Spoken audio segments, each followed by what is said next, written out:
జుట్టంతా సగం నల్లెంట్రుకులు సగం తలెంట్రుకులు, ఏదో ఒకటి పూర్తిగా ఉంటే బాగున్ను. పాపం అమ్మగారు వైట్ హెయిర్ తో చాలా ఇబ్బంది పడుతున్నారు. అయినా సీత పెట్టే టెన్షన్స్ వల్లే నాకు ఈ వైట్ హెయిర్ వస్తుంది. ఇదంతా సీత వల్లే. అంటే ఈ సమస్యకు కారణం నేనే అన్నమాట. అయితే పరిష్కారం కూడా నేనే చూస్తాను. The next day.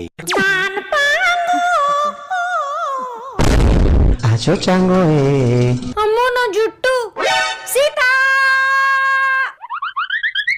అమ్మగారు ఏమైంది? రాత్రికి రాత్రి నా జుట్టు అంతా పండిపోయింది. దానంతట అది పండలేదు అమ్మగారు, నేనే పండించాను. నువ్వు పండించడం ఏంటే పెంట మహందానా? సగం తెల్లెంటుకులు సగం నల్లెంటుకులు ఉన్నాయి, ఏదో ఒకటి ఉంటే బాగున్నాని మీలో మీలే బాధపడుతున్నారు కదా. అందుకే నిన్న మీరు లాతి పడుకున్న టైం చూసి పెయింట్ వేస్తాను. తెల్లగున్నట్లను ఎలాగో నల్లగా చేయలేము, అందుకే నల్లగున్నట్లను తెల్లగా చేసి మీకు హెల్ప్ చేశాను. సీతా